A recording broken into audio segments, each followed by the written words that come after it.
Y le damos la bienvenida al diputado del Frente Amplio, Partido por la Victoria del Pueblo, Luis Puch. Bienvenido, un gusto recibirlo, diputado. ¿Cómo le va? Buen día y muchas gracias por la invitación. Como es un tema complejo, involucra a otro país, como es este caso Argentina, ¿qué situación se generó en Argentina que motivó que usted y el diputado Gerardo Núñez viajaran a Buenos Aires, estuvieran en el Congreso argentino, estuvieran reunidos con legisladores que forman parte de una comisión de libertad de expresión del Congreso argentino? Bueno, en primer lugar, una situación que en Argentina generó y genera una conmoción muy importante, en el sentido de que algo que empezó como una denuncia por extorsión a un empresario se convirtió, en la medida que el juez Ramos Padilla comenzó a investigar, se convirtió en una situación de espionaje, de fabricación de causas, extorsión económica, pero que vincula a elementos muy importantes del poder en Argentina. Por ejemplo, el fiscal Stornelli, vinculado con el falso abogado D'Alessio, donde se incautaron en un operativo, un allanamiento en la casa de D'Alessio, una enorme cantidad de material, discos duros, de computadoras, celulares, material escrito, documentos con el sello de la Embajada Norteamericana, con el sello del Ministerio de Defensa israelí, y donde el juez, que planteó hace una semana que solo había podido analizar el 30% de esa documentación, establece con mucha claridad que allí se generó una operación de espionaje para generar una operación psicopolítica, en primer lugar en Argentina, de que todo lo que ocurre hoy en Argentina es producto del gobierno anterior y de un proceso de corrupción. O sea, el espionaje era para fabricar causas, para extorsionar a empresarios que declararan que habían sido parte de un proceso de corrupción, y en ese sentido generar que la situación hoy en Argentina de deterioro social muy fuerte, económico, con aumento de la pobreza, la desocupación, no es producto del gobierno de Macri, sino que es producto del gobierno anterior. Y con Gerardo Núñez, que nos trasladamos a Argentina, lo hicimos preocupados por este tema y fundamentalmente por un aspecto que dice que D'Alessio habría participado en operaciones de espionaje en Uruguay, tratando de vincular a Uruguay con una supuesta embajada paralela israelí, con ¿Iraní o israelí? Iraní, y se habría utilizado mecanismos de escucha de procedencia israelí en Argentina. Y en Uruguay lo que se plantea, bueno, una embajada iraní paralela, plantean situaciones de PDVSA, situaciones poco claras, dicen. Entonces comienzan un proceso de espionaje en Uruguay. Eso lo planteó cuando concurrió al Congreso argentino el propio juez Ramos Padilla, que habló dentro de esta trama de espionaje, habló de lo que él llamó el capítulo Uruguay, pero no avanzó más que eso. Bueno, que D'Alessio habría participado en espionajes aquí en nuestro país. Habría participado en este abogado trucho al que le allanaron y le encontraron todas estas carpetas. Incluso le encontraron documentos, le encontraron videos de operaciones de espionaje sobre empresarios uruguayos. Y acá entramos en un terreno de hipótesis que, en la medida que el juez Ramos Padilla avance en la investigación, que pueda analizar al resto de esa voluminosa documentación, lo que se está planteando es que en realidad en Argentina era con la operación con el objetivo que planteé recién. En Uruguay habría una especie de castigo a Uruguay por su posición independiente en relación a los dictámenes de Estados Unidos de acompañar una iniciativa intervencionista, guerrerista en Venezuela, la posición independiente del gobierno uruguayo, de apostar a la paz, de apostar al diálogo, de apostar en definitiva que sean los venezolanos que resuelvan su problema. Aparentemente habría algunas directrices para generar una situación de desconfianza, de castigo sobre Uruguay. Nosotros nos quedó pendiente con el diputado Núñez una entrevista con el juez Ramos Padilla que se va a estar concretando en los próximos días. Nosotros vamos a informar de esto, porque en realidad el juez estaba en Dolores, en el interior de Argentina. Porque es de Dolores él, ¿verdad? El juez federal de Dolores. Llama mucho la atención que el propio presidente Macri haya planteado iniciar un juicio político al juez, que se haya levantado el secreto de sumario de la causa, lo cual hubiera permitido avanzar más, pero bueno, también al levantar el secreto de la causa permitió que el juez pudiera exteriorizar públicamente qué era lo que estaba pasando y generó una situación de mucha polarización en Argentina, donde sectores muy importantes de la población están apoyando al juez y desde el poder se intenta sacarlo del medio. A decir de una diputada, la diputada Carrió de Argentina, este juez ya está muerto, ¿no? Con esas terminologías se manejan en el poder en Argentina. Respecto a su conversación con el diputado Leopoldo Moró, presidente de esta comisión, diputado del bloque opositor al gobierno de Macri, pertenece al kirchnerismo. ¿Qué conversación tuvieron ustedes con Moró?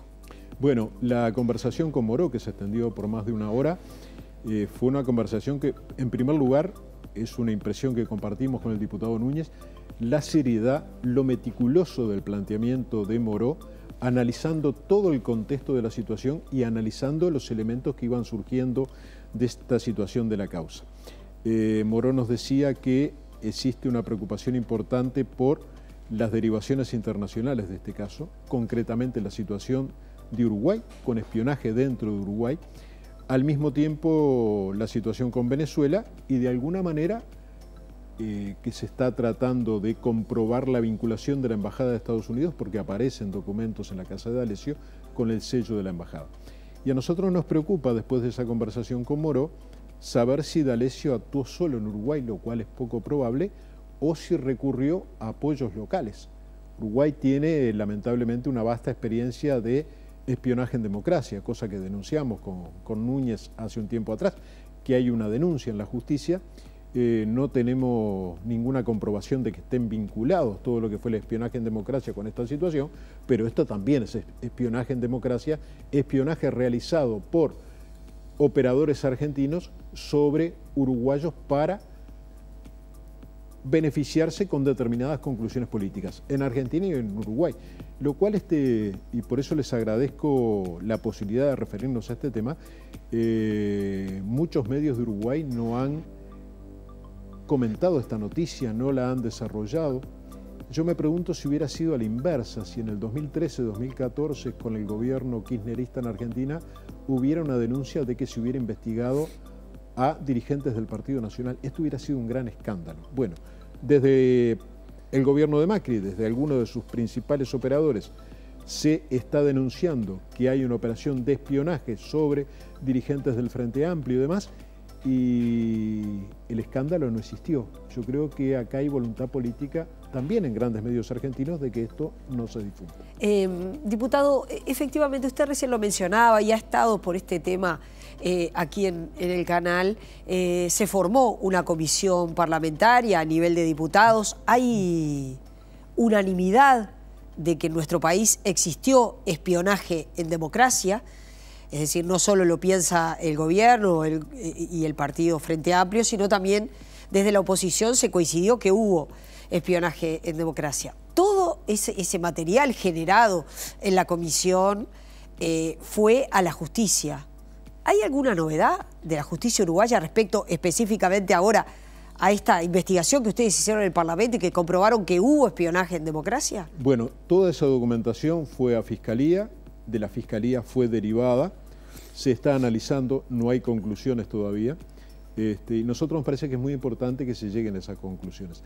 Más allá de que se pueda decir que algunos de los delitos prescribieron por el tiempo que ocurrieron, nosotros estamos denunciando situaciones del 85 en adelante, pero que siguieron hasta entrado los años 2000, y que no tenemos pruebas realmente de que eso haya terminado, que no exista una operación autónoma de servicios de inteligencia o gente vinculadas al aparato de inteligencia militar o policial que esté desarrollando algunas actividades. En ese sentido, estamos a la espera de las conclusiones de la justicia, que para nosotros es muy importante que la unanimidad del Parlamento haya llegado a esa conclusión.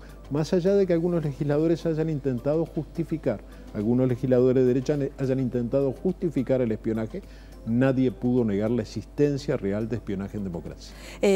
Diputado, evidentemente que lo que menciona el juez Ramos Padilla, que usted señalaba, van a intentar juntarse con él lo antes posible, es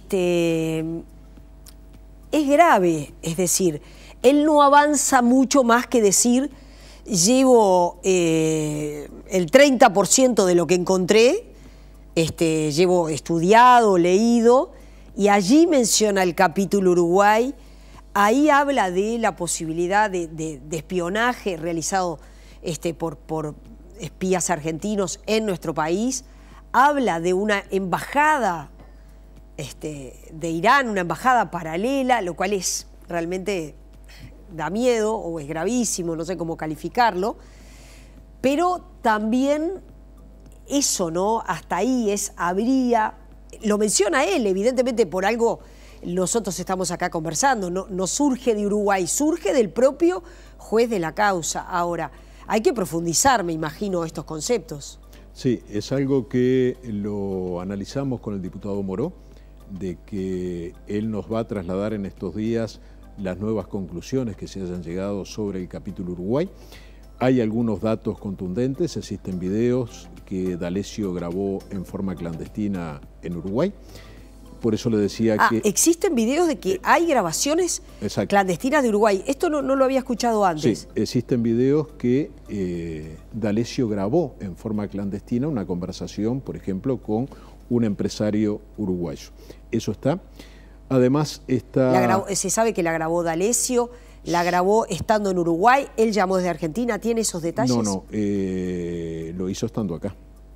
D'Alessio acá. D'Alessio grabando videos en forma clandestina sin decirle a la persona que estaban filmando, grabó videos acá. Y además el juez constató en el análisis de los teléfonos que tenía D'Alessio comunicaciones de WhatsApp con el fiscal Stornelli, donde D'Alessio le dice: voy a Uruguay, a la vuelta te comento, ¿te interesa un caso de terrorismo? Me interesa, le contesta el fiscal Stornelli, que está a cargo de varias causas junto con el juez Bonadío, tratando de señalar que el tema de los cuadernos es una cuestión de corrupción del gobierno anterior. El juez Ramos Padilla ha convocado a Stornelli a declarar. Stornelli lo ha recusado, aparecen presiones desde el propio presidente y diputados oficialistas argentinos tratando de descalificar al juez, que está vinculado al kirchnerismo. Lo que no han podido es decir que lo que denuncia el juez no es cierto, porque el cúmulo de pruebas que está allí establecido es muy importante. Ahora, como decía el propio Ramos Padilla, se está analizando y faltaba hace una semana analizar el 70% de esa información.